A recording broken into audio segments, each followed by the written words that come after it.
ओम नमो ओम श्री स्वामी ओम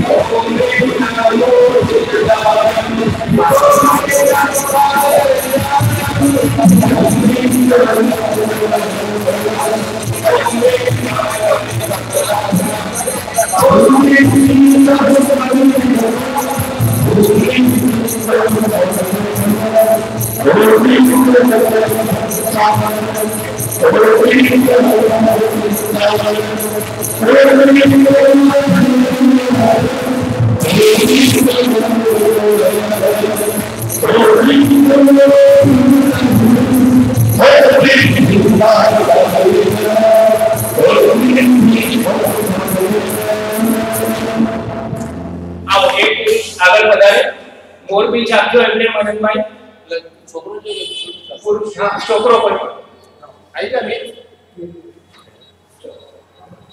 એના બે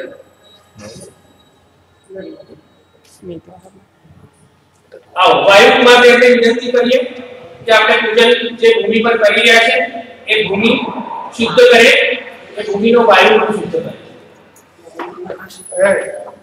આખો મેલે બધા યંત્રો લઈને બેઠા છે आपके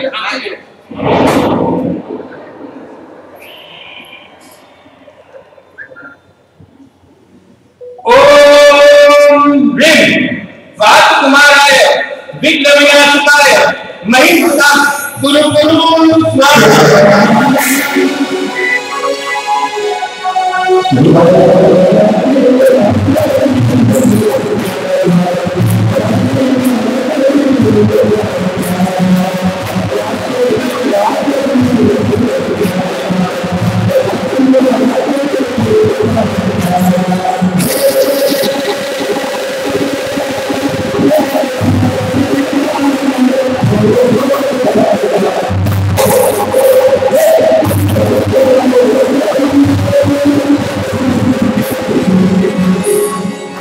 चलो હવે મેઘ કુમાર દેવ આવે છે સુગંધિત જળનો છંટકાવ કરશે પૂજનની ભૂમિ ઉપર ઓમ ह्रीं મેઘ કુમાર દેવ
केसाला छाटना करके पूजनની ભૂમિ શુદ્ધ કરે ઓમ ભૂરસી ભૂતદાત્રી સર્વભૂતેન્દ્રે ભૂમિ શુદ્ધિ ગુરુ ગુરુ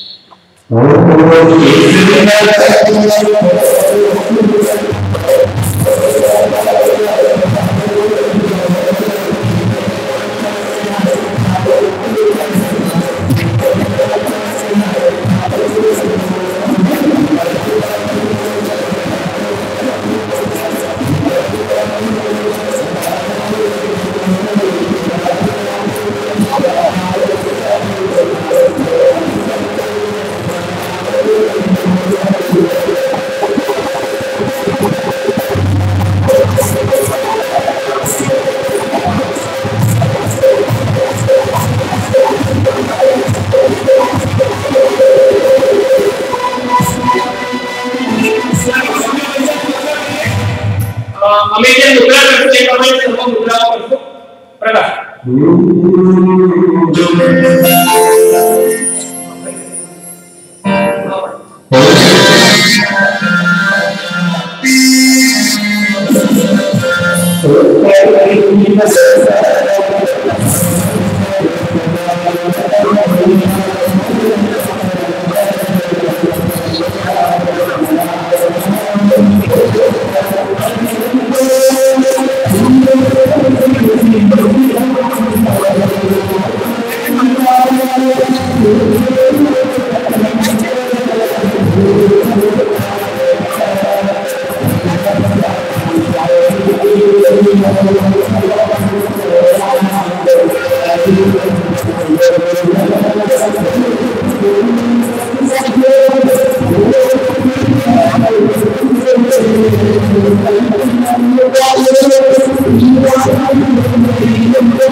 संजीव भाई नहीं तो राजीव भाई कोई भी बात चलो जय जन से निकल चलो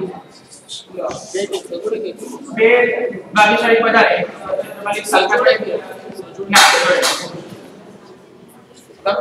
तो रवि ने भी बोला रवि भी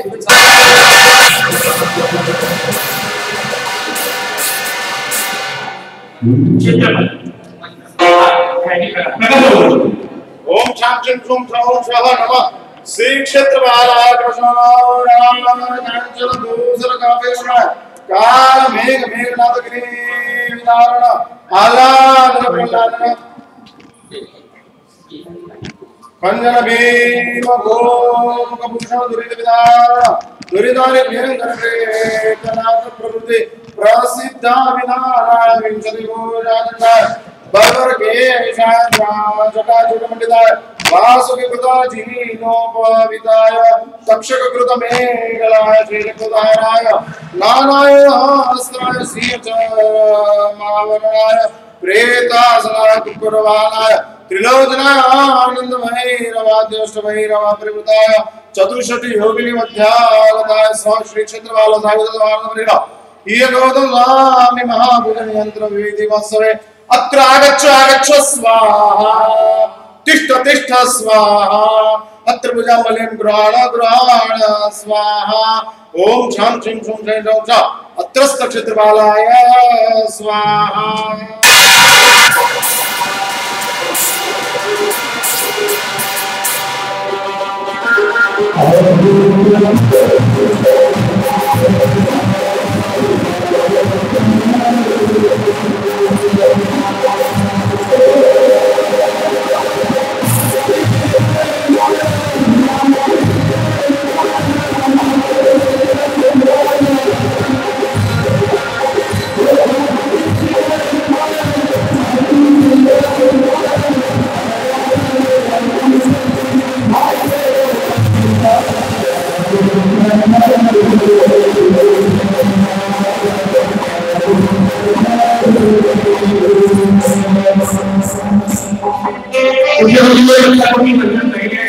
રક્ષાપતિ બધાને મળીએ છે એટલે મંત્ર બોલતા બોલતા કહેવાની છે બધાને મળ્યા પછી આપણે કહેવાનું હા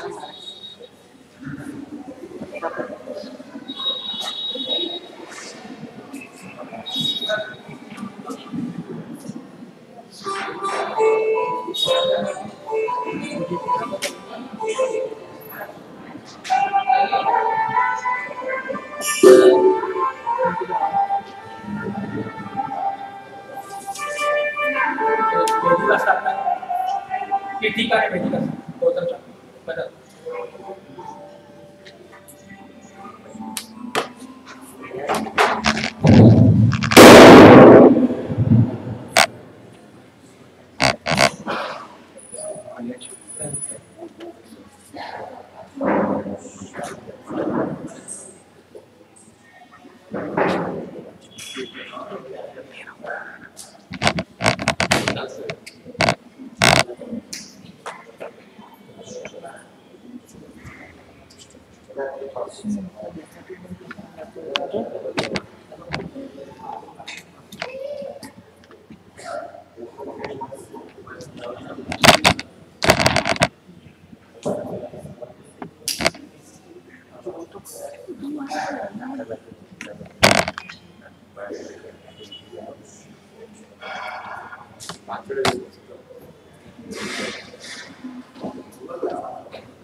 हाथ में कुसुमांजलि आपजो।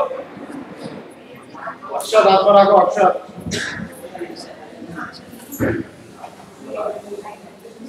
मूल परमात्माની વિધિકા અને યંત્રની વિધિકાને પુષ્પ અને અક્ષરથી વધાવજો અને બાકી સર્વે હાથમાં અક્ષર દેજો।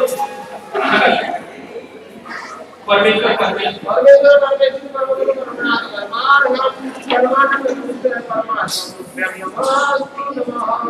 બજાઓ।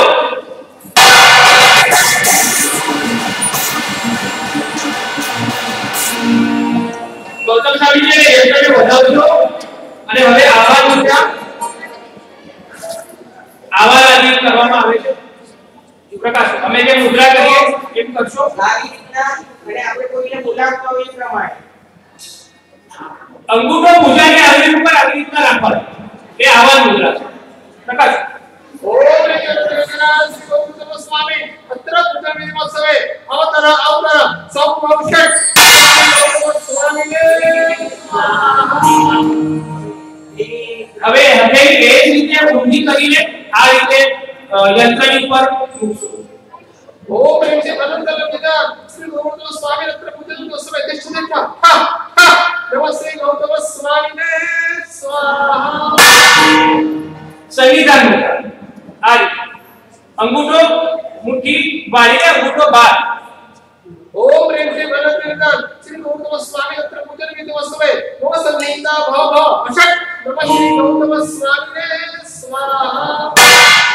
શનિરોધ હવે મુઠ્ઠીની અંદર અંગૂઠોને દબાવીને આ રીતે સામે મૂકી રાખો। ओम ह्रीं अनंत श्री गौतम स्वामी अत्र पूजन महोत्सवे यावत् जातांतं पूजांतं अत्रैव सातव्यं नमः श्री गौतम स्वामी ने स्वाहा। अवगुण मुद्रा आ રીતે ओम ह्रीं श्री अनंत श्री गौतम स्वामी अत्र पूजन महोत्सवे हरेशम अत्र से भव फट नमः श्री गौतम स्वामी ने स्वाहा। હવે અંજલિ મુદ્રા બે હાથ જોડીને ओम ह्रीं अनंत श्री मस्तक गौतम स्वामी नमामि। अत्र पूजन महोत्सवे इमाम पुत्र प्रजित पचित नमः श्री गौतम स्वामी ने स्वाहा।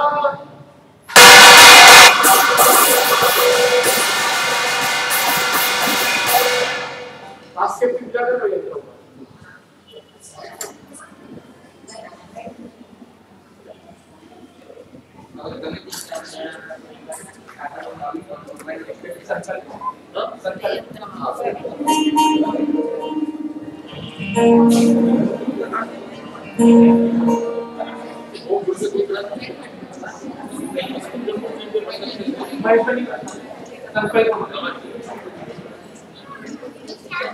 ओम भूरी योग्य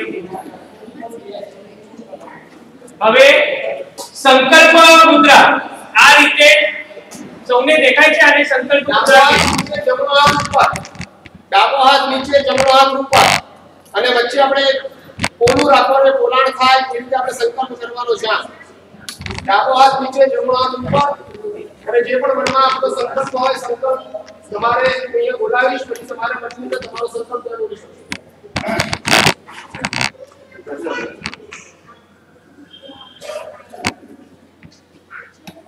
ગુરુ પૂર્ણિમાનો આજનો દિવસ હમણાં સંકલ્પની વાત પછી પહેલા સંકલ્પ શું કરવો એવું તમને સમજાવી દઉં.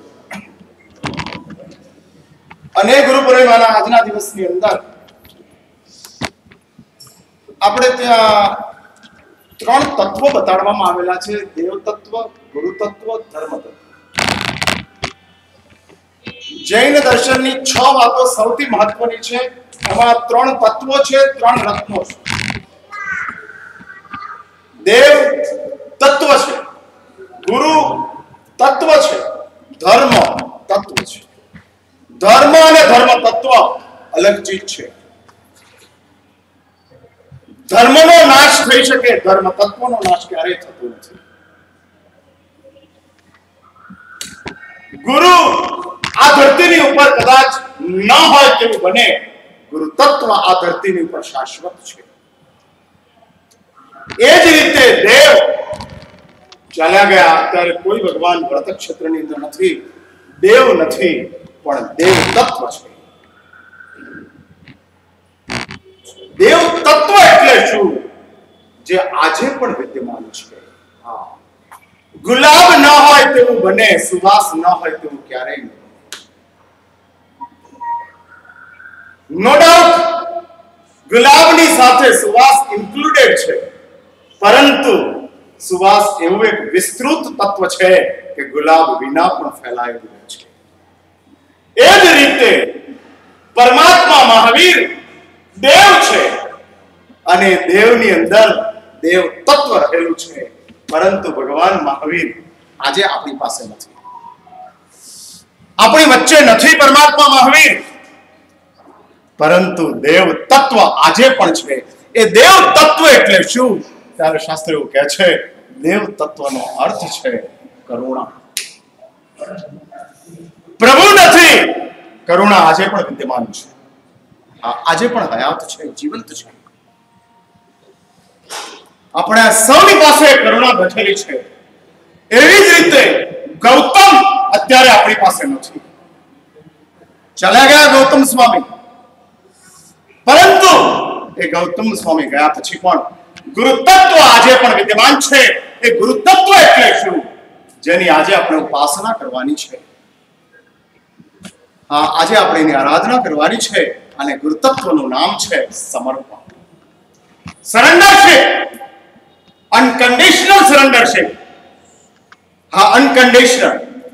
શ્રી કૃષ્ણ અર્જુનને સમજાવે છે ગીતાની અંદર, અને ગીતાની અંદર સમજતા અર્જુન સમજવા માટે તૈયાર ન હતા, માનવા માટે તૈયાર ન હતા. ગાંડીવને અર્જુને શ્રી કૃષ્ણના પગની અંદર મૂકી દીધેલું હતું, અને તે વખતે શ્રી કૃષ્ણ અર્જુનને કહે છે, ક્લૈવ્યમ માસ્મગમાને તત્વયુપપદ્યતે. अर्जुन, इस तरह से गांडीव को छोड़ देना वो तेरे जैसे क्षत्रिय के लिए उचित नहीं है. उठाओ गांडीव. लेकिन प्रभु, ये गांडीव मैं अपने पितामह दादाजी को मारने के लिए, मेरे विद्यागुरु द्रोण को खत्म करने के लिए, मेरे चचेरे भाई दुर्योधन वगैरह को खत्म करने के लिए ये गांडीव मैं कभी नहीं उठा सकता. અને ત્યારે શ્રી કૃષ્ણ સમગ્ર ગીતાનું સર્જન કરી અને અર્જુનને સમજાવે છે કે દોસ્ત, તું કોઈ વ્યક્તિને નથી મારતો, તું માત્ર સંસ્કૃતિની સુરક્ષા કરી રહ્યો છે. સૈનિકને કોઈ દુશ્મન હોતો નથી, કારણ કે સૈનિક તો રાષ્ટ્રનો ભક્ત હોય છે. નેશનને બચાવવું તે સૈનિકનું કામ છે. કોઈને મારવું તે સૈનિકનું કામ નથી. સૈનિક રાષ્ટ્રને બચાવે છે. હા, રાષ્ટ્રનો જે વિદ્રોહી છે, રાષ્ટ્રનો જે દુશ્મન છે, એ બધા સૈનિકના દુશ્મન છે. પછી ભલે ને ભારતનો પ્રધાનમંત્રી હોય, પરંતુ જે ભારતનો પ્રધાનમંત્રી રાષ્ટ્રનો દુશ્મન હોય તો સૈનિક એને પણ શૂટ કરી નાખે છે, ખતમ કરી દે છે. કારણ સૈનિક કહે છે હું રાષ્ટ્રનો ભક્ત છું, રાષ્ટ્રને બચાવવું એ મારું કર્તવ્ય છે અને રાષ્ટ્રને સાચવવું એ મારું વિધાન છે. અને એટલે જ કોઈ દુશ્મન હોતું નથી. શ્રી કૃષ્ણ અર્જુનને આ સમજાવે છે અને અર્જુન સમજતાની સાથે श्री कृष्ण ने कहा है शिष्यस्ते हम शादिमाम त्वं प्रपन्नम, मैं आज से आपका शिष्य हूं, अब बताओ क्या करूं. અને તે વખતે અર્જુન ગાંડી ઉઠાવે છે. આ છે ગુરુતત્વ સમર્પણ, સરેન્ડર થઈ ગયું. સરેન્ડર, નો આર્ગ્યુમેન્ટ, ઓનલી एग्रीमेंट, कमिटमेंट. कोई आर्ग्युमेंट नहीं है, केवल कमिटमेंट है. और ये संकल्पની ભૂમિકા છે, સમર્પણની ભૂમિકા છે. ઇન્દ્રબુદ્ધિ ગૌતમ જેનું આજે પૂજન થઈ રહ્યું છે, શાસ્ત્ર એવું કહે છે અનંત લબ્ધિના વિધાન છે. આ અનંત લબ્ધિ, લબ્ધિ એટલે શું? શક્તિ. શક્તિ એટલે શું? શક્તિનો અર્થ છે આ એટલી જબરજસ્ત પાવરફુલ એપ્લિકેશન્સ હોય છે કે જે એપ્લિકેશન્સ આપણને પ્રાપ્ત થાય તો આપણા પણ કાર્યો આસાન થઈ જાય. ઇન્દ્રબુદ્ધિ ગૌતમની આ પરા સામર્થ્ય છે, જબરજસ્ત લબ્ધિ છે. આજના આ મંગલ દિવસે ગુરુ પૂર્ણિમાનો આજનો દિવસ છે અને એ ગુરુ પૂર્ણિમાના આજના દિવસે ઇન્દ્રબુદ્ધિ ગૌતમના પૂજન વિધાનની અંદર આપણે સૌ આવ્યા છીએ માત્ર સમર્પણની સાથે. માત્ર સમર્પણની સાથે. મળશે કે નહીં મળે એવી શંકા કરશો તો નહીં જ મળે. મળશે એવો સંકલ્પ કરશો તો જરૂર મળશે. આ જરૂર મળશે, એમાં કોઈ મિનમેક ફેરફાર નથી. આ ગૌતમનું સામર્થ્ય છે. સમર્પણમાંથી આ શક્તિ પેદા થઈ છે. સમર્પણ. ઇન્દ્રબુદ્ધિ ગૌતમ પરમાત્માને સરેન્ડર છે, સંપૂર્ણ સમર્પિત છે. સંપૂર્ણ સમર્પિત. અને તે ઇન્દ્રબુદ્ધિ ગૌતમ પરમાત્માના ચરણોની અંદર બેસી અને આનંદથી પોતાનો સમય પસાર કરી રહ્યા છે. એવા ઇન્દ્રબુદ્ધિ ગૌતમના પાવન સાનિધ્યની અંદર આપણે સૌએ આપણો એક સંકલ્પ કરવાનો છે. સંકલ્પનો અર્થ જ છે આપ જ આપશો, હું આપના સિવાય કોઈની પાસે જનાર નથી. ઓનલી માત્ર. અને એ સંકલ્પ જે વિધાન કરવાનું હોય, જે ભાવના ભાવવાની હોય, એક વાત સમજી રાખજો, આપણા હિતની, આપણા સુખની ભાવના તે સંકલ્પ છે. બીજાના અહિતની, બીજાના નુકસાનની ઈચ્છા એ હકીકતની અંદર આપણી એ નિમ્નતા છે. કોઈને નુકસાન નથી કરવું, કોઈને આઘાત નથી પહોંચાડવો. માત્ર મારું સુખ મને મળે, મારું હિત તૈયાર થાય, આવો એક સંકલ્પ પ્રગટ કરજો. જે મનમાં સંકલ્પ હોય આજના પુણ્ય દિવસે શ્રી સંઘની અંદર ફરી હું તમને યાદ કરાવી દઉં, 30 તારીખથી સિદ્ધિ તપની આરાધના શરૂ થનાર છે. સૌ સંકલ્પ કરો. હા, અને સંકલ્પ રાખો 30 તારીખથી પરમાત્મા પાર્શ્વનાથની કૃપાથી અમે સૌ આ સિદ્ધિ તપની આરાધનામાં જોડાઈએ. માત્ર 45 દિવસની આરાધના અને 45 દિવસની આરાધના દ્વારા અનંત અનંત પાપ કર્મોના નાશ, અનંત અનંત દુઃખોના નાશ, અનંત અનંત અસલામતીના નાશ આપણે ઉભા કરી શકીએ તેમ છે. આવી એક આધ્યાત્મિક જગતની તાકાત છે. સંકલ્પ કરો. હા, સંકલ્પ કરો. નૌકાશી નથી થતી, ફિકર મત કરો. રાતનું ખાવાનું છૂટતું નથી, ચિંતા મત કરો. હોટેલનો ચસ્કો નથી જતો, કોઈ ફિકર નથી. સંકલ્પ, માત્ર સંકલ્પ. અને આ સંકલ્પનું એક જબરજસ્ત સામર્થ્ય હોય છે. જબરજસ્ત સામર્થ્ય કે જે સામર્થ્યની સાથે કાર્ય થઈ જતું હોય છે, અંતરાયો હટી જતા હોય છે. આજના આ ગુરુ પૂર્ણિમાના પરમ મંગલકારી દિવસે સૌ બેઠેલા તમામ પુણ્યવાનોને હું અપીલ કરું છું, આગ્રહ રાખું છું, નમ્ર સૂચન કરું છું કે આપણે સૌ આવો એક સંકલ્પ કરીએ. પ્રભુ ઇન્દ્રબુદ્ધિ ગૌતમ 50,000 કેવળ જ્ઞાનીઓના ગુરુ ઇન્દ્રભૂતિ ગૌતમ છે અને તે ઇન્દ્રભૂતિ ગૌતમની કૃપા થાય તો જરૂર આપણા કાર્યો આસાન થઈ જાય, સરળ બની જાય। માટે જે સંકલ્પ મનમાં રાખવો હોય તે રાખી અને મહારાજ સાહેબે કીધું તેમ ડાબો હાથ નીચે રાખવાનો છે, જમણો હાથ ઉપર રાખવાનો છે। આ આખી એક પ્રક્રિયા છે। ડાબો રિસીવર છે, જમણો ડોનર છે। રેકીની અંદર તમે જાણતા હો તો રેકી જે અપાય છે જમણા હાથથી અપાય, લેવાય તે ડાબા હાથથી લેવાય। એટલે લેફ્ટ સાઈડ રિસીવર છે, રાઈટ સાઈડ ડોનર છે। માટે જમણો હાથ ઉપર, ડાબો હાથ નીચે, વચ્ચે ખાલી જે જગ્યા છે વેક્યુમ છે એની અંદર આપણે આંખ બંધ કરી આપણા સંકલ્પને સ્થાપિત કરીએ છીએ। હે ઇન્દ્રભૂતિ ગૌતમ, આપની કૃપાથી dot dot dot dot dot હું આટલું બોલી રહ્યો। ડોટ ડોટ ડોટ ની અંદર તમારે લખવાનું છે કે શું તમારે જોઈએ છીએ, શું મેળવવું છે અને સંકલ્પ સાથે અહીં આગળ મંત્રોચ્ચાર પૂર્વક આ સંકલ્પ વિધાન કરવામાં આવે છે। સૌ આ સંકલ્પને હાથમાં રાખી અને કરો અને તે સંકલ્પની સફળતાને તમે પ્રાપ્ત કરો। ગુરુદેવ એક જ સંકલ્પ કરાય કે વધારે કરાય? એકથી વધારે આ કહે એક જ સંકલ્પ કરાય કે એકથી વધારે કરાય? ભાઈ આમ ફોન ઉપર એક જ નંબર લાગે કે 3 નંબર એક સાથે લાગે? એક જ ફોન ની ઉપર 3 નંબર એક સાથે? હા, કોન્ફરન્સ લાગે છે એટલે તમારો ફોન કોન્ફરન્સમાં હોય તો લગાડી શકાય। ચલો ચલો, ડાબો હાથ નીચે, જમણો હાથ ઉપર। હું જેમ બોલું અને બધાને યાદ રહે તે રીતે બોલવાનું। ન બોલો તો તમારાથી હું બોલીશ એટલે વિચાર કરતા નહીં। ઓમ અસ્મિન જંબુદ્વીપે, ઓમ અસ્મિન જંબુદ્વીપે ભરત ક્ષેત્રે, દક્ષિણાર્ધ ભરકે, મધ્ય ખંડે, ગુજરાત રાજ્ય, આનંદ નગરે, વિક્રમ સંવત 2077 માસે શુક્લ પક્ષો પૂર્ણિમા તિથો શનિવાસરે મમ શરીરે રોગાદિ નિવારણાર્થમ મનોકામના સિદ્ધ્યર્થમ બોધિ બીજ પ્રાપ્ત્યર્થમ લાભાર્થમ ક્ષેમાર્થમ જયાર્થમ વિજયાર્થમ સર્વ કાર્ય સિદ્ધ્યર્થમ શ્રી ગૌતમ સ્વામિનઃ જાપમ પૂજામ આરાધના કરિષ્યે સચ શ્રી ગૌતમ સ્વામી इत्यर्थम अधिष्ठायक देव प्रसन्नार्थम सफली भवतु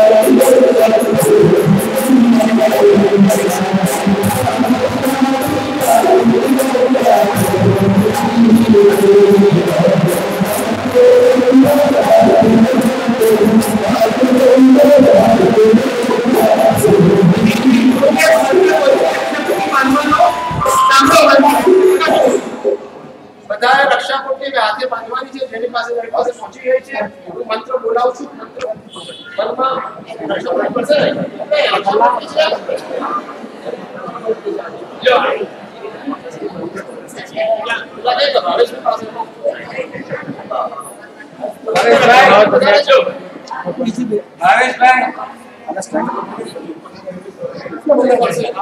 લક્ષાવતી કોઈ પાસે ભાવેશ આ બાજુ પર આવો છો અમને બાકી કેમ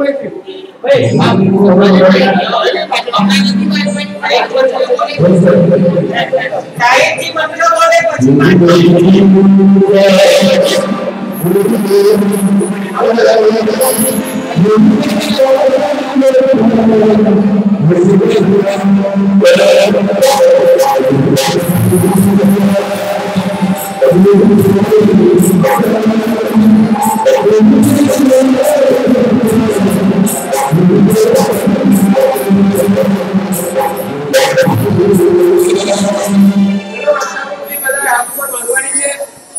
મંત્ર બોલો જેને યાદ રહે તેને બોલી શકાય બોલજો ઓમ નમો રાધે ઓમ નમો રાધે ઓમ સ્વાહા આ તો બધાએ રક્ષા પોટલી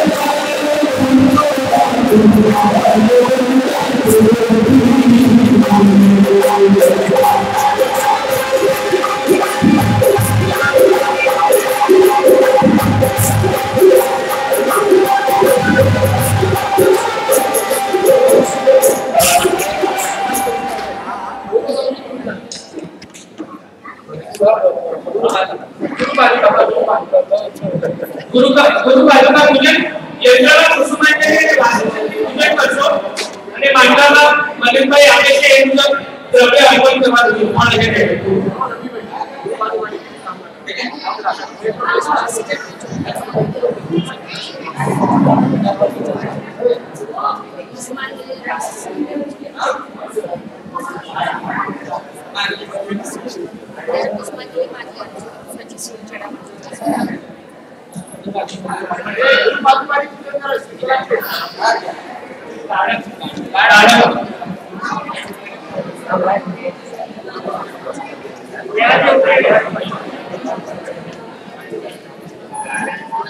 चलो यंत्र गुरुपालिकाનું પૂજન કરજો એટલે માળખામાં લીલું નારિયેળ અર્પણ કરવાનું છે બંધ કરો અહીં કરવાનું બતાવે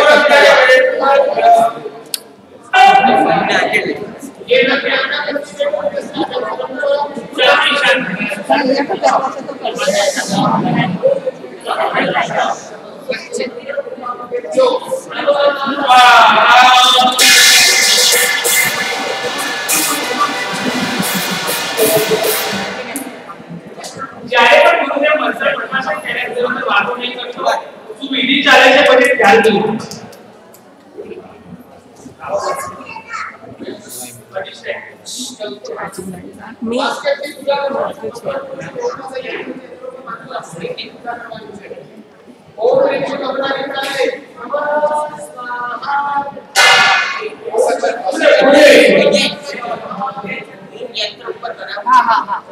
आओ बांडाમાં સિમ્પલ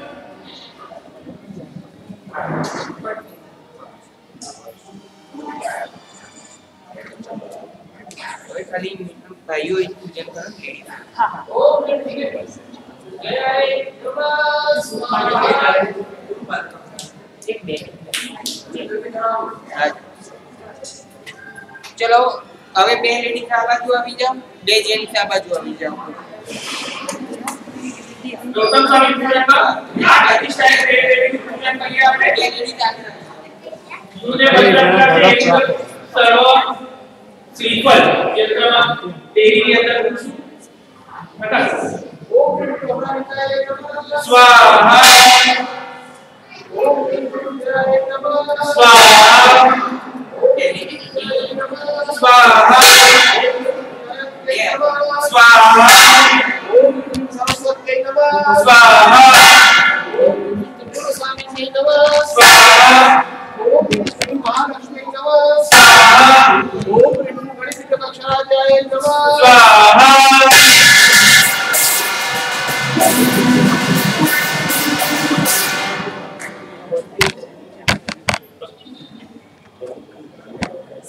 ચાલો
હવે ગૌતમ સ્વામી ભગવાનનું પૂજન કરતા પહેલા આપણે ચરમ તીર્થંકર શ્રી વર્ધમાન સ્વામીનું પૂજન કરીએ. પધારો, અહીંયા આવી જાઓ, આગળ પધારો.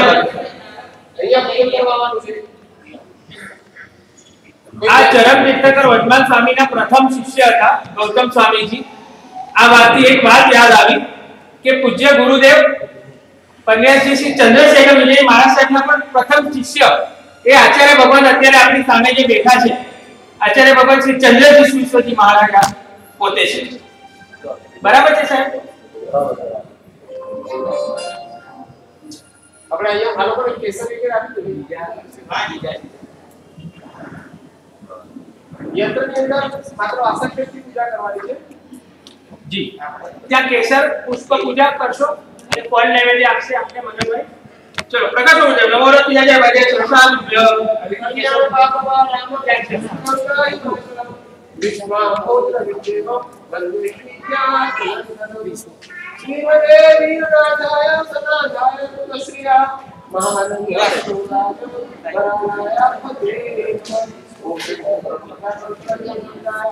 माता का सिद्धाय का विभिन्न श्रीमते जलम सिद्धाय स्वामी वेदाय जलम चंद्रम पुष्पम धूपम धूपम अक्षर कैवल्यम फलम यजामहे स्वाहा.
ગૌતમ સ્વામીજીની અષ્ટ પ્રકારની પૂજા એ સાથે જે શ્લોકો છે એમાં ગૌતમાષ્ટક ગુરુદેવ પ્રકાશે દરેક પૂજન વખતે ગૌતમાષ્ટકના શ્લોકો છે.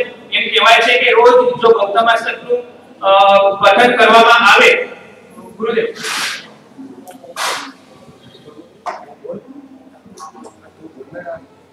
એનો શું ફાયદો છે? આપ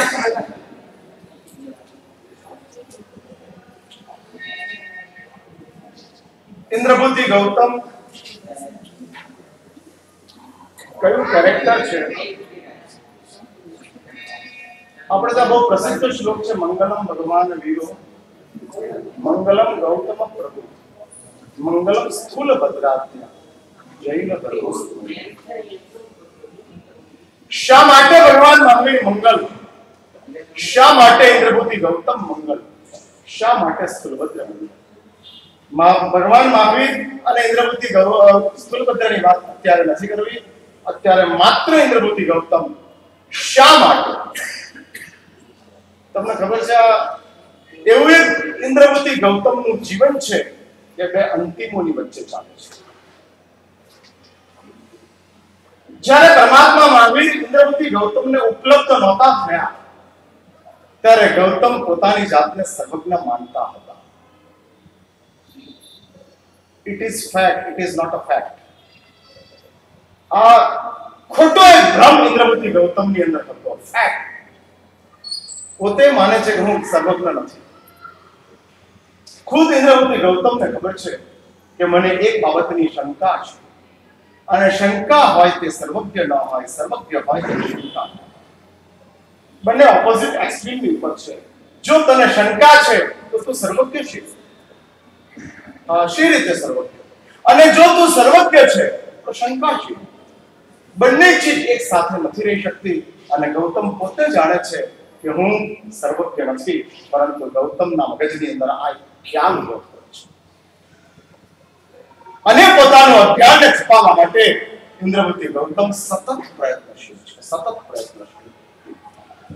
અહંકાર એવી એક તાકાત છે, અહંકાર એવી એક વીકનેસ છે, તાકાત તો નહીં પરંતુ વીકનેસ છે, કે જે વીકનેસની અંદર, જે વીકનેસમાં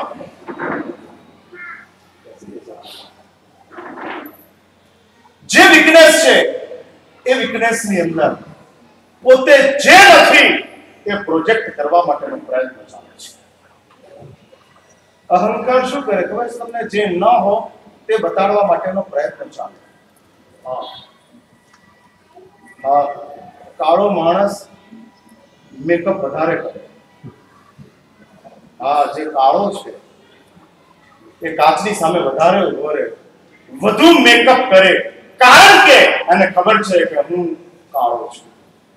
અને પછી એ ફેર એન્ડ લવલી લગાડે, જોન્સન એન્ડ જોન્સન નો પાવડર લગાડે, અને લગાડ્યા પછી એ બ્લેક એન્ડ વ્હાઇટ થતા જાય, કારણ એક ભ્રમ છે. અને ગૌતમને ભ્રમ છે કે હું જ્ઞાની છું. અને એ ભ્રમને પરમાત્મા મહાવીર તોડે છે. અને તૂટતાની સાથે ગૌતમનો ભ્રમ નથી તૂટ્યો, ગૌતમનો અહંકાર તૂટ્યો છે. અને આ અહંકાર તૂટતાની સાથે ઇન્દ્રભૂતિ ગૌતમની અંદર અનંત લબ્ધિ પ્રગટ થઈ છે. અનંત લબ્ધિ. સરસ્વતીને સિદ્ધ કરવા અમારે સાધના કરવી પડે, 21 દિવસનું મૌન રાખવું પડે, આંબીલનો તપ કરવો પડે, 1.25 લાખ મંત્રનો જપ કરવો પડે, ત્યારે માંડ અમને સરસ્વતી સિદ્ધ થાય. અને ઇન્દ્રભૂતિ ગૌતમે કોઈ સાધના નથી કરી, માત્ર અહંકારને ખતમ કર્યો, અને એની સાથે અનંત લબ્ધિ, જેની અંદર સરસ્વતી, લક્ષ્મી, મહાશક્તિ, બધી જ લબ્ધિઓ ઇન્દ્રભૂતિ ગૌતમની અંદર સ્વાભાવિક રીતે આપો આપ જાગૃત. આપો